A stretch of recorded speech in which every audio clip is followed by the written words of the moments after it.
Since I was 15 years old, all I liked was to party and women. That was it.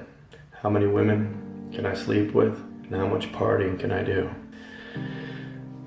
In the year 2000, I flatlined. I had a heart attack. If you ever seen someone have a heart attack, they just fall. Their whole body falls. My body is dead on the floor. All I can remember is that they were grabbing my feet and they were bringing me down. There was many of them. While they were bringing me down, my body's on the floor. My spirit and soul is coming. I'm alive now. I'm awake. Now I have another body because I'm feeling pain. They were sticking their fingers in my eyes. They were sticking their fingers in my nose. They were biting my ear. They were gouging me. They were spitting on me. They were cursing me. I couldn't even cry. I was just being tortured. It was just so much pain. Nothing could come out. I was crying with inside. Never knew God, never knew Jesus. I went to a place that had a drop-off point, and these big black gates started opening up. And when I mean a drop-off point is, imagine if you're on the second floor of a building, and you look down, that's the drop-off point. All I could see, it was like an ocean of people screaming and crying. And all I could hear is, get me out of here, please. Please get me out of here. So when these gates, which are the gates of hell, I learned later on in the book of Revelation, it talks about the gates of hell. These things that were biting me and torturing me were going to push me into that pit.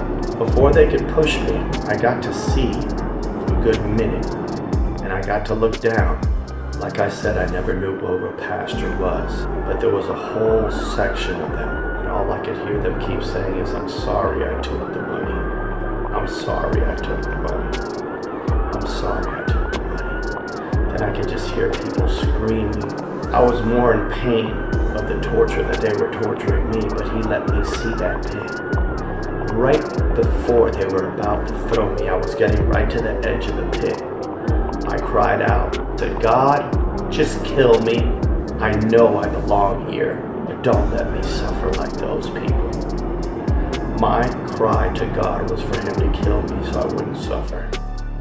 Your spirit will never die. It will last forever. Infinity times infinity times infinity times infinity.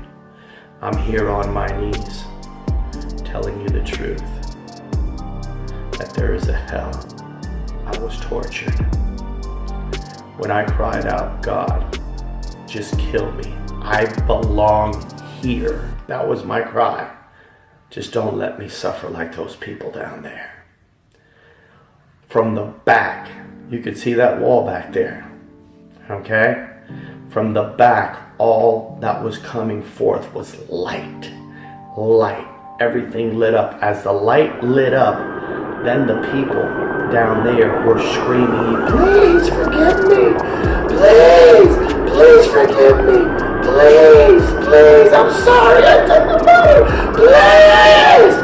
The screams were getting so loud, I didn't know what was going on. All I could see was a light, and then I hear a thundering voice, you need help. It shook hell. That's how loud. And at that very moment, I was gone from there. The Lord put me back. Didn't even know it was the Lord. Didn't even know that word. Put me back into my body. And he lifted me in the air, airborne. Now my feet are not on the ground. And then in the air, he threw me against the wall where my bed was. So when I hit that wall, I fell down on the bed. I woke up the next morning, never looked at myself in the mirror. I just woke up, and all I could remember was hell, being tortured. Like I said, I never, ever knew what a pastor was. If you asked me, I couldn't even tell you. I could remember many of them screaming, I'm sorry I took the money.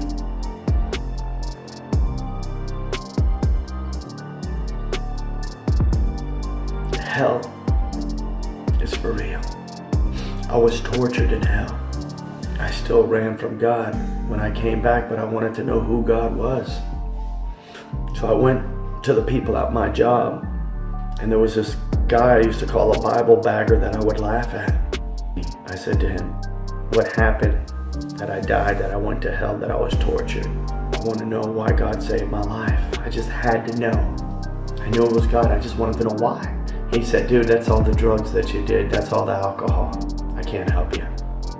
Went to a Catholic church, and I just said if I confess my sins, maybe he'll tell me why. So I went in the booth and I couldn't stop crying. I was weeping like a baby, weeping, just crying. And the man in the booth said, there's a long line behind you. Would you come back later? I cried for 2 weeks straight every day. I would go to work crying. I would grab my paperwork to do my job, and I would cry for 12 hours. Then I'd go home and sleep, and then I'd cry again for another 12 hours awake going to work. And I did that for 2 weeks straight. I've been working for the Lord Jesus Christ since the year 2000, since the day I gave my life up to Jesus. I've been holding this testimony for 16 and a half years. He loved me so much that he took me back. I don't have much more to say. You know what? You will be held responsible for not following Jesus. All I can tell you is God is real. The day you get on your knees like I am right now and say, Lord Jesus, I need help, and then start opening the Bible. I want to show you something. I'm going to bring it as close as I can.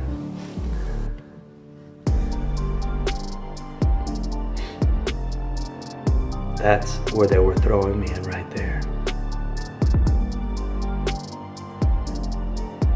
I had that.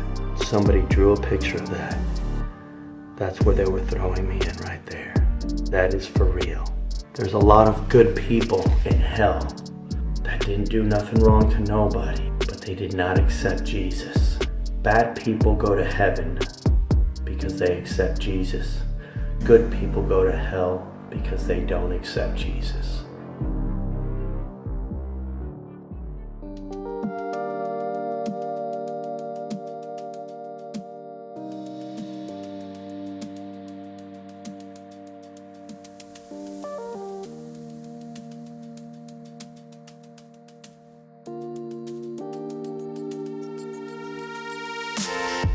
I didn't know that it's because he loved me. I didn't even know that. I couldn't even fathom that. I could not think in my mind that God loved me so much that he saved my life.